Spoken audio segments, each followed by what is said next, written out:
Every one of our guests has to finish this sentence. Life is ... Yeah, life is for me would be obviously surrounding yourself, with the ones you love, so your family, and then also doing the things you love as well. For me, it's traveling or exercising and doing it with creating memories with the ones you love. So, why I go to work and make an income is to be able to go and do those things. So definitely life for me is, family and experiences of doing things you love.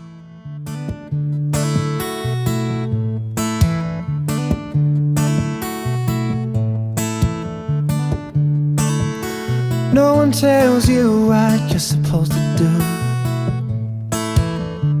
Ali Day, professional Ironman, 6-time Coolangatta Gold Winner, twice the Nutri-Grain Champion. Arguably, there are some who have been more talented, but no one can outwork or outlast Ali Day. Away from the sport, Ali's care for community, especially youth, is having an impact. If you were growing up and looking for an inspiring, humble role model, Ali Day would be a great choice. Ali, great to have you on the Inside Sessions, mate. Great to see you. Thanks for having me, mate. It's great to see you as well. Hey, did you ever imagine in your wildest dreams 6 Coolangatta Gold titles, twice the Ironman champion? If you go back to when you were 14, 15, 16, did you ever picture anything like that? Never. No, I think I'd always dreamt it. I'd always imagined what that feeling would be like to cross the line, to hold a trophy up, to grab the banner, to have one of those huge novelty checks. But I just never thought that it would ever sort of happen. So until someone sits there with you and says, "Hey, you've won it, or you've won it 6 times like I have now," that's when you sit back in your chair and you take that information in. So for me, mate, just then I just had a moment. I was like, "Holy hell, yeah, 6 is pretty phenomenal." So, I mean, for me, you win one or you do a race, and then you throw that in the back of the mind and you start thinking like what the next goal is. So that's probably been one area where in the next few years I'd really like to work on, is just enjoying the highs, I guess, like a little bit more, instead of just, as I said, grabbing them, completing them, and then, worrying about the next one. So yeah, mate, extremely proud of those 6 races, that's for sure. So let's go right back. Let's take you back to, say, 13, 14, 15. What was Ali Day like? I know you had a passion for AFL footy. We'll talk about the time you spent recently down at the Swans as well. But what were you like as a young, aspiring athlete? Yeah, I was obviously I was brought up down on the south coast of New South Wales, so they say it's like where the mountains or whatever meet the sea. So I went to school down there, and I mean at 13, 14, I was playing AFL. I was surfing a lot. Obviously, I was swimming, running. It was a very active sort of lifestyle. As a person, I think not much has sort of really changed. I still feel like I'm back then I was a loving, caring, genuine sort of person. So I had a blessed childhood, mate, to be honest. I had two best mates that lived a street away from me. They're still my best mates now. I live so close to the beach, so close to the footy oval. I literally had, everything at the palm of my hand, or a footstep away from what I wanted to do. So at 13, 14, athletically, I guess you could say I was pretty handy, but I definitely wasn't, one of those natural or, superstars. I wasn't getting picked in representative teams, or, I wasn't, attracting sponsorship or winning races or anything like that, certainly at that age. But I mean, I had that underlying belief that one day it might happen for me. And then also at the same time, I'm not saying I didn't have any talent. There was obviously a pretty good level of ability there with, catching waves and reading the surf, and obviously being able to just run around and swim and kick a footy all day as well. So as I said, mate, not much has really changed in terms of that athletic ability, and not much has really changed, I don't think, from the person I was back when I was 13 to now, where I'm almost 30. And mate, the impact of your dad in so many of your interviews and articles and bits. There's always a reference just to your dad's impact. Obviously, that's a relationship that's been, as for any young man, has been massive for you. But as a role model and someone who's inspired you. Oh, 100%. It gets me a bit emotional when I speak about my dad like that, because he is someone that I idolise, still do. He's still my best mate. We speak every day, sometimes twice a day. And I guess that's why I get sad or emotional about it, because I'm not going to be there forever. But yeah, he's never missed a race of mine, never missed a game. Has been there through making it as a professional Ironman for the first time. He was there when I've had to sit races out. He's been there when I've lost races, won series. So he's been through the thick and the thin of it with me, and he's just always had that, just love and care, obviously, for me as a person. He always instilled that belief in me, and he always knew what to say. Whether I'd leave the beach and I've got knocked out in a race, he'd still come up and he just knew exactly what to say. Or if I'd won a race, he'd just high five you and hug you and give you so much love and care. And I think that's definitely what I've gotten from my dad. What did you gain out of the experience with your training down at the Sydney Swans? You spent about a week down there, inner sanctum experience. For some of them, one that obviously loved AFL footy as well when you were growing up. What did you take out of that whole training experience? Yeah, I loved it, mate. And you just touched on it then. We used to go up every Saturday afternoon when the Swans would play at the SCG, because my pop lived just in Randwick there. So we'd get the 377 bus out, my dad and my older brother, and, watch Tony Lockett play and Paul Kelly and players like that. And I absolutely idolise those guys. So that's one area of it. But I mean, to answer your question, what I got out of it, I'd like to think that I'm already at a pretty good level in terms of professionalism and covering areas and making sure I don't leave a stone unturned. But yeah, just going down there and seeing how the guys went about their business and the way, the staff and then also the players handled their day-to-day, whether it's their scheduling or their training or their weight session. I was pretty obsessed with the sport growing up, and I still am now. So it's cool to see how they went about it. But the biggest thing for me is that I noticed was just the level of honesty and communication they had to have as a group to move forward. There was no, I don't want to hurt that guy's feelings or say this. It was a lot different to my sport, obviously, mate. I'm a one-man individual sport, whereas the Swans, obviously, they're in a team sport in the AFL. And for them to move forward, their communication, their feedback, they've got to be honest with one another. And I just love getting out in the field and hearing them talk. So, I mean, that was one thing. And as I said before, that area and that level of professionalism, seeing those guys and their work rate and their capacity and also the way they interacted with one another and the way the coaches got around them and the staff and things like that. So extremely lucky, mate, to be able to go down and do that. I know that not many people ever get the chance. So one of those really cool things. And as I said, I took a lot out of it, and hopefully, them having me around, they got a little bit out of it as well. And maybe one day in the future I can go back and, just be a fly on the wall for another day or two.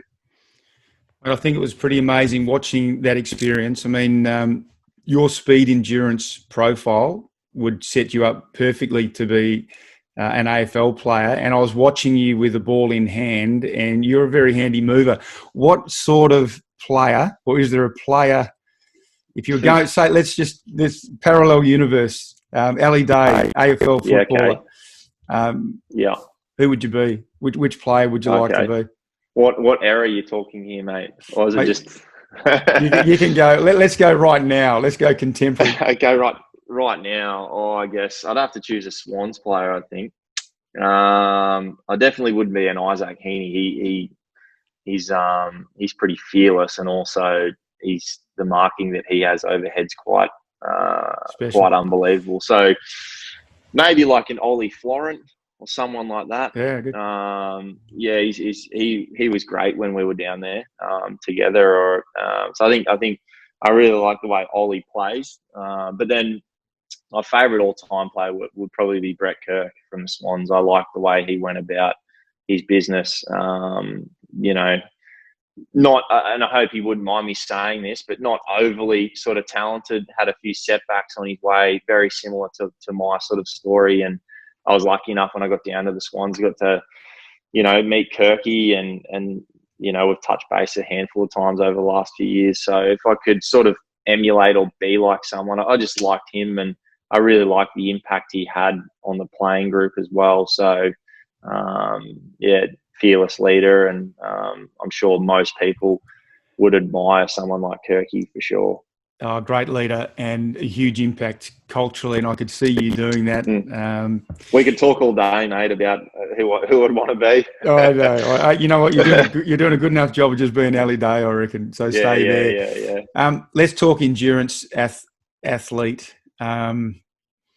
There's this real fixation with endurance athletes. I mean, the biggest question. So your main event, Coolangatta, 42 Ks, multidiscipline, 4 disciplines. It's one of the toughest races in the world. Why? What is the attraction for endurance athletes to put themselves through that pain, and what do you get out of it? Because for some, looking from the outside in, they're going to look at it and say, just why would you do that? What's the attraction, Ellie? I think for me, it stems back to the people or the guys that I saw win the race early days. So, guys like the Mercers did it. My old coach, Michael King, won it. Leachy won it.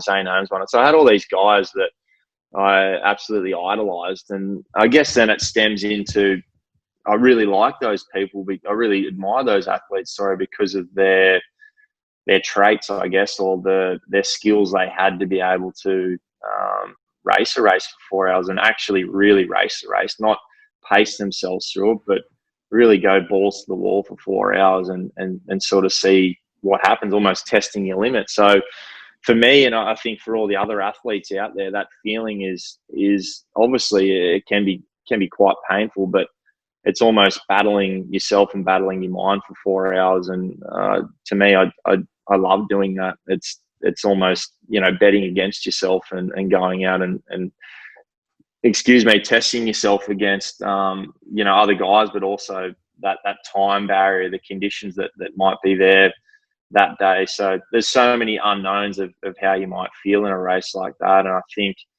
that's attractive to me. It's the leaving this no stone unturned, preparing for a race like that is like no other. The nerves and the anxiety that you feel weeks leading into it, and the worry and things that you have, and the doubt that creeps in. So for me, I just love that feeling, and I can't wait for October already for that race to roll around again. The length of time that it takes to complete gives you an amazing opportunity to have a dialogue with yourself. It's that inner voice, it's which at times can be positive when you're flying. It's it's a reassuring confidence builder, but there's times when you're struggling in a race and your body's going through, real challenge, looking for different energy sources along that journey as well. How do you deal with the negative and the positive voice that I'm sure must be inside that head during an endurance race? Yeah, you're exactly right, mate. I've done so many races over the years, but I mean, in those, I'd be lying if I said, in those 6 races that I've won, that there hasn't been a negative thought or, I haven't slipped up or done something or made a mistake in those 6 races. There's always sort of been something, but I like to retrain the way I race. So the worst, I think, is ultimately one of the best ways you can sort of prepare for a race like that. So whether that's, putting pressure on yourself or training in certain conditions, or training when you are fatigued, or training when things aren't necessarily perfect. Everyone's always looking for those perfect conditions in a race like that. But for me, it comes back to those days, and I was training on my own down there on the South Coast. It was cold, it was tough, and I still like to do a lot of that stuff now on my own, whether it's doing those particular sessions or, training on my own, because it just builds that self-belief. Because ultimately, in that race, there's going to be parts where feeling pretty low, or you're going to be, most of the time you're going to be on your own. So I like to, prepare for the worst and then work my way sort of back. But in the race itself, it's focusing on the things that you can sort of control at that time. So I like to do things like set little goals within my mind, or play tricks on my mind, or count my strokes, and I always just keep coming back to what can I do right now? What can I do in this moment? Take the end moment better. What separates you, Ali? And I know you're humble, so you'll find this maybe hard to answer. But what separates you from other athletes? Is it your training? Is it your mindset? Is it overcoming obstacles? What's that key piece of difference that you actually know that you have? I think it would be a couple of things. The one thing that I'm not gonna give up. In any situation, like I'm not gonna stop. I don't think, touch wood, I've never done that before in a race or in a session. So I'm gonna keep fighting tooth and nail to the end, because whether you're coming first or last, it's just always important to do your best. And I think it's just that comes back to just that hard work again too. It's I rarely miss sessions. In sessions, I rarely have bad ones. I feel like I just try to do everything I can to the best of my ability, whether that's sleeping, eating, stretching, relaxing. I'll try to do it as best as I can. So that's a bit of an attitude thing and a bit of a perfection thing as well. So I think just that underlying, I want to be tagged as that guy that I'm not gonna give up. I'm not gonna stop, and I'm not gonna, as I keep mentioning, I'm not gonna leave like a stone unturned either. Mate, sounds a bit cocky, mate. No, I know, it's good. Recently married to the beautiful Kel. Do you think you're potentially a better performer now that you've been married, or not? Is it a benefit? Is it a benefit? Yeah, nothing. People ask, has anything changed? Nothing obviously really changes. It's just, to be honest, mate, I haven't raced yet. As being a husband, I got married last April, so we just had our 1 year anniversary just recently, obviously, and I've had that year off with injury, so I haven't. Hasn't been proven yet, but in saying that though, she's been there from from day dot. Like, she saw me win my first professional race. She's seen me win my first professional Ironman series. She's been there for 5 Coolangatta Gold. So she's definitely worth her weight in gold, mate. She does a lot for me, and hopefully we together can she just puts her life and her goals aside to do mine, and I know that's so good of her and so selfless of her. So I know that she's itching to get back out there. I know she loves that preparing for a race just as much as I do. So it'll be really special, mate, in a few months' time. You mentioned you're just really coming off a year off with, many people would know, but some may not, two broken wrists. And then also in 2013, you really struck down with, probably best described as a bit of a mystery illness that really laid you low for a period of time. So given those two periods that you've had to sit back and obviously repair and heal and get yourself ready, what have they been an advantage to you? What have you taken out of those sort of periods away from the sport? Well, I definitely think, when I got injured last July, and obviously when I was sick back in 2013, you think at that point in time, you think, oh, how is this ever going to be good for me? So to look back in 2013, I became a better athlete, a better person. I did a whole 180 shift on what I was doing, how I was thinking, the person I was. And then now it's obviously haven't raced yet. So I still don't know if I'm going to be a better athlete, but I 100% know I'm going to be a stronger athlete. I'm a better husband. I'm a better friend, partner, whatever, son. So I know for a fact that I've got a hell of a lot out of, the last 12 months. And I really do believe that I'll get a lot out of being an athlete as well from what I've sort of gone through. So yeah, 100%, mate. It's, two times where, you wish at the time that you wouldn't want to go through them again. But at the same time, you often hear a lot of people that have setbacks or things happen to them.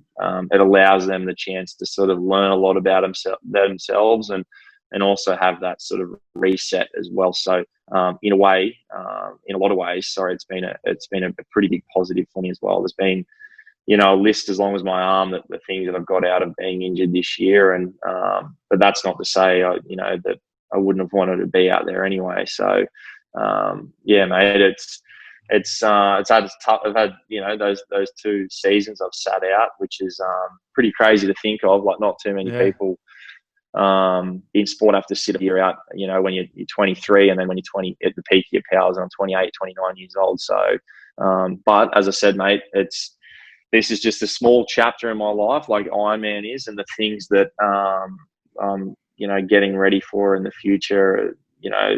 This injury and sitting has really helped me sort of, as I said, reset and refocus on those things as well.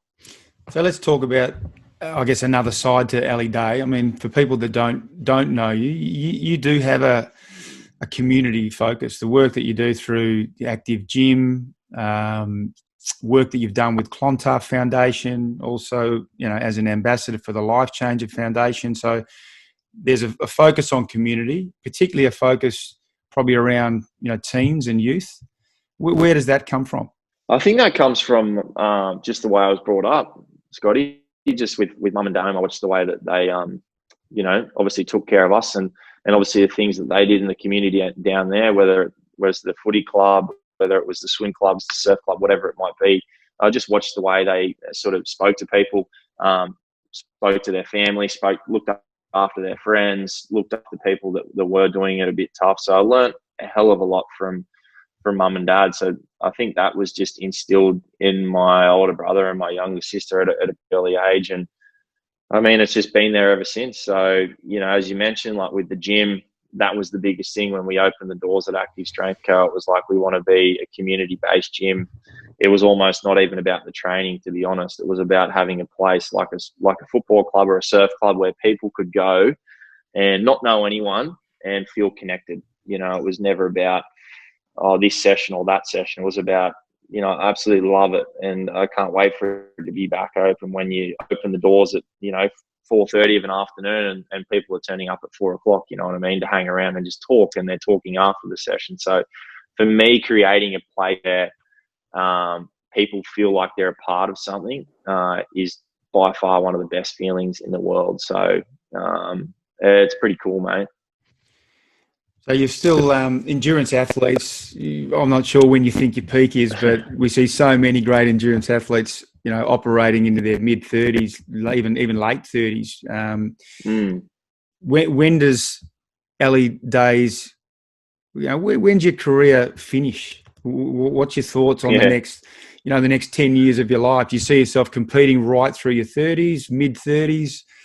When you look down the track, what's Ellie Day doing at 40 years of age? It's a pretty scary question, to be honest, mate, because I still think I'm, early 20s, and then by no means is 30-year-olds old, it's actually so young, you know what I mean? I swear, like, you get to 20, you go, 30, that's so old. And now you think, damn, 30 so old. So I think it's a combination of things, mate. There's still a few things that I'd love to tick off in the sport. So I've never won an Australian Ironman title before. Obviously, I'd love to do that. I've been on the podium 3 times in that race. So I'd absolutely love that. And then finish off kind of a bit of a legacy that I kind of started, I guess. So, I'd love to obviously continue to put my best foot forward and get most out of myself. And I think, the motivation or I guess the will and the want to get up early and to be the best is when I'll sort of call time. And as I said, it's scary to have to think about that. I know I've still got, hopefully 3 to 4 to 5 years left, but at 20, you think you're going to go on forever. But when you get to 30, I think you start going, oh man, it's almost sad in a way that I'm not going to, get to do that thing that I love every day. I want to make the most of it. I think I said at the start, when I do win races or have those highs, I want to really enjoy that with my family and friends. And at the same time too, mate, I've got, that's just a small chapter of your life. Like I started when I was 18 years old. and I'll finish. Hopefully, I'll get a 16, 17-year career out as being a professional athlete. It's pretty amazing, mate. So, to be honest, mate, after being injured this year, I'd love to just to win one more race, and I think I could go out being okay. But as I said, mate, family definitely on the cards in the future, and there's a lot to look forward to as well. Yeah, it's good. You just got to look to, you look to someone like Kelly Slater, and you watch what, he's been able to do and maintain that rage and that motivation over such a long period. Yeah. I'm sure, that sort of athlete inspires you. I know you won't say it, but I think 10 Coolangatta Gold's got a really nice, neat feel to it. But yeah. No pressure. No pressure. Concentrate on number 7. But mate, it's been an incredible career. I love the way you've gone about it. Your connection with community and people. Anyone that, whenever your name is mentioned by anyone, mate, people love you, and that's because of just the way you are with people. It's not because of who you are as an athlete. It's one of the reasons why we just really wanted to get you involved as a LifeChanger ambassador. So it's been a real privilege to get to know you. Every one of our guests has to finish this sentence. Life is ... Yeah, life is, for me, would be obviously surrounding yourself with the ones you love, so your family, and then also doing the things you love as well. Because for me, it's traveling or exercising and doing it with creating memories with the ones you love. So for me, that's what why I go to work and make an income, is to be able to go and do those things. So definitely life for me is family and experiences of doing things you love. Ellie, look forward to catching up. Can't wait to see you back out doing what you do best after a pretty tough 12 months, but I know you would have turned that opportunity into something special, mate. But thanks for being on the Inside Sessions, and look forward to seeing you again soon. Thanks, Scotty. Appreciate it, mate. Please remember, if you're ever in need of support, reach out to Lifeline or Beyond Blue. For more Inside Sessions, you can find us on all of the social platforms or at lifechanger.org.au. Thanks for joining us, and here's to a life well lived. I don't think I live. I don't think I believe. No.